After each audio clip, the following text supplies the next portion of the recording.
Es cierto que generalmente las legislaciones españolas son copiadas al otro lado del Atlántico por las naciones hispanoamericanas, por pura holgazanería. No es que las leyes sean mejores, es que no hay que traducirlas del inglés o del alemán o del francés. Y entonces, en ese sentido, muchos de los cambios legislativos españoles se copian directamente. Hace poco estaban copiando algunas de las leyes de género andaluzas en la República Dominicana. Son un disparate de ley, pero no hay que traducirlas, no hay que molestarse, ya te las dan escritas y solamente tienes que cambiar el encabezamiento. ¿Eso qué significó? Eso significó que en el año 2010 Argentina tenía su ley de matrimonio homosexual, en el año 2013 la tenía el Uruguay, en el año 2016 Colombia, y a partir de ahí hay una presión creciente para que haya leyes de matrimonio homosexual en toda Hispanoamérica sin excluir el Perú. De manera que el avance de la ideología de género a través de la ley ha ido, en primer lugar, sobre la base del matrimonio homosexual. En segundo lugar, va sobre la base de leyes que supuestamente defienden a las mujeres de la violencia de género. Y hemos descubierto una palabra que nunca habíamos utilizado, que es feminicidio. Hasta ahora, cada vez que se producía la muerte de un ser humano, fuera un hombre, una mujer, un niño, un anciano, era un homicidio, era la muerte de un ser humano. Ahora hemos empezado a diferenciar y hay una muerte distinta, que es el feminicidio, que es la muerte de una mujer. España fue uno de los primeros países que aprobó una ley de violencia de género que ya lleva circulando más de una década.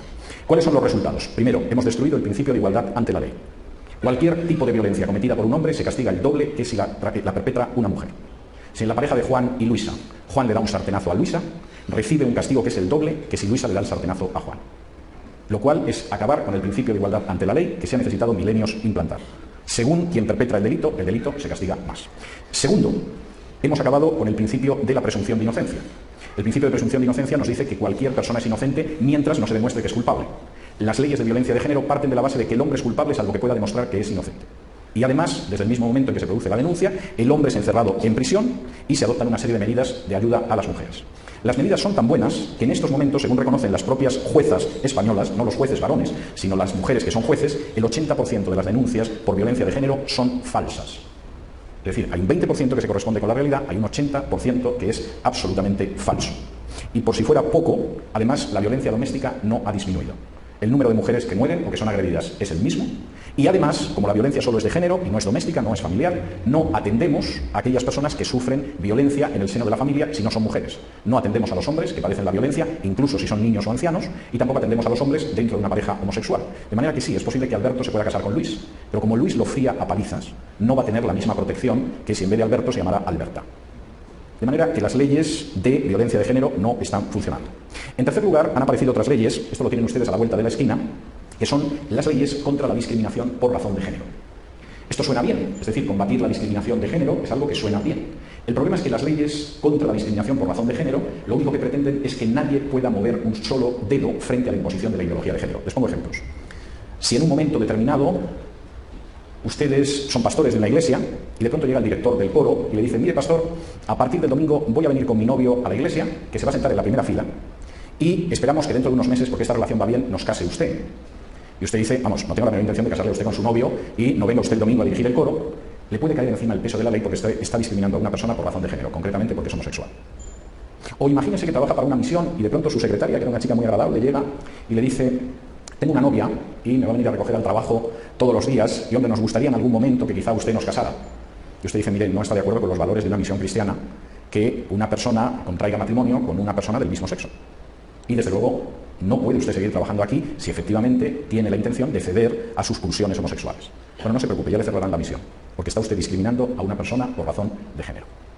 La situación es tan grave que las iglesias evangélicas en España, que prácticamente no movieron un dedo cuando se aprobó la ley de matrimonio homosexual, se aterraron cuando empezaron a aprobarse las leyes contra la discriminación por razón de género, porque se dieron cuenta de que esta vez sí que podían ir a por ellos.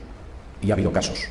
Por ejemplo, si eres un profesor o eres el director de una escuela y te niegas a que venga un grupo de homosexuales, de lesbianas o de transgénero a enseñar las maravillas de la ideología de género a los niños, te podemos primero multar, después suspender e incluso castigarte con 2 años de prisión.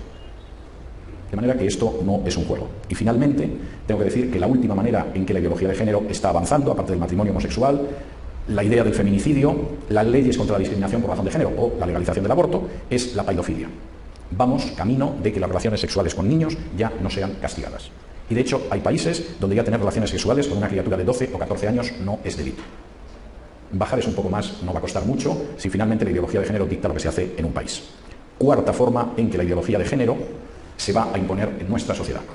En la famosa reunión de organizaciones gays hispanoamericanas que tuvo lugar en Bogotá el año pasado, y donde decían que el avance de la ideología de género había quedado detenido, lo que les irritaba mucho, y que la causa eran los evangélicos, porque ellos sabían que la Iglesia Católica no era un enemigo. Tenía una jerarquía, y con la jerarquía católica al final siempre acabas pactando, y si no, que se lo digan a Hitler, que consiguió firmar su primer tratado internacional con la Santa Sede en 1933. Pero de pronto los evangélicos habían aparecido, eran organizaciones de base, no tenían una jerarquía, se movían por principios y no por intereses, y esto estaba obstaculizando la situación en Hispanoamérica, y llegaban a una conclusión. A los evangélicos tenemos que destruirlos e infiltrarlos.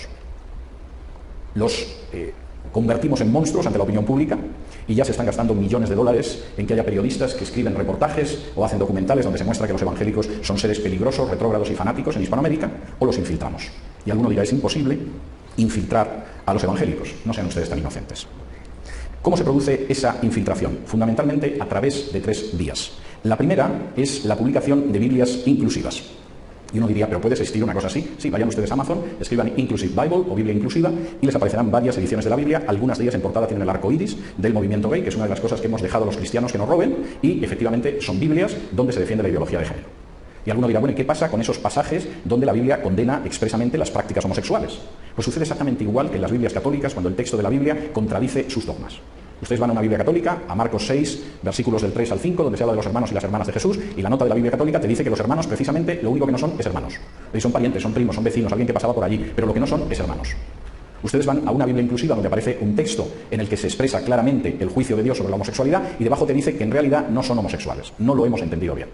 Es exactamente lo mismo que lleva haciendo siglos la Iglesia Católica con sus versiones de la Biblia, y por supuesto que hay Biblias inclusivas.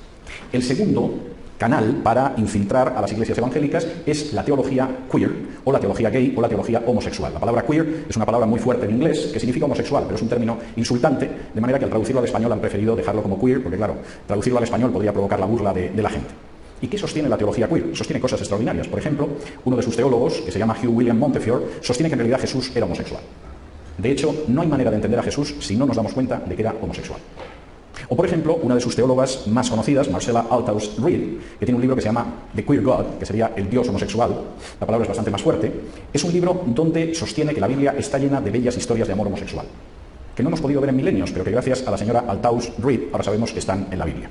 Y alguno dirá, pero eso no puede pasar aquí. Eso pasa con los americanos, que están medio locos, son geniales, lo mismo te colocan un hombre en la luna y tal, pero todo el mundo sabe que están un poco movidos. Eso al sur del Río Grande no puede suceder, al sur del Río Grande sucede, y sucede de una manera muy grave. Este libro se llama El Evangelio Subversivo, está escrito por un misionero en Hispanoamérica que se llama Thomas Hanks, y está publicado por la editorial CLIE, que hasta hace relativamente poco era una editorial evangélica conservadora. ¿Qué cuenta el libro de Thomas Hanks del Evangelio Subversivo? Todo eso, Thomas Hanks, que estaba casado y tenía descendencia, un día decidió salir del armario, como dicen en España, salir del closet, y reconocer que era homosexual, y enseñarnos, además, toda la carga de homosexualidad que tiene el Nuevo Testamento. De hecho, este libro, publicado por CLIE, se dedica a ello. ¿Y qué nos cuenta? Bueno, pues por ejemplo nos cuenta que el criado del centurión era el amante del centurión. Y como Jesús curó al criado del centurión, Jesús bendijo los matrimonios homosexuales. No sé cómo en más de 2000 años no nos hemos dado cuenta de que el criado del centurión era el amante del centurión. A lo mejor nadie se dio cuenta porque en el texto no hay nada, absolutamente nada, que señale eso. Pero el libro del señor Hanks, publicado por la editorial CLIE, efectivamente nos muestra que es así.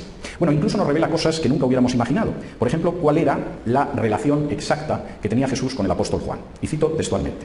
El texto, está hablando del Evangelio de Juan, puntualiza que ese amor especial consistía en la cercanía física y la intimidad corporal. Es decir, ser el discípulo amado por Jesús con un amor diferente era experimentar intimidad física como hábito común. Pedro y los demás apóstoles reconocerían y darían por sentada tal relación entre Jesús y el discípulo amado. Pedro también sabía que Jesús compartiría con el discípulo amado secretos íntimos que los demás apóstoles ignoraban y tendrían que averiguar. Así, la lectura natural y menos forzada del texto es que Jesús, además de amar a todos sus discípulos, tenía un amado de quien era el amante.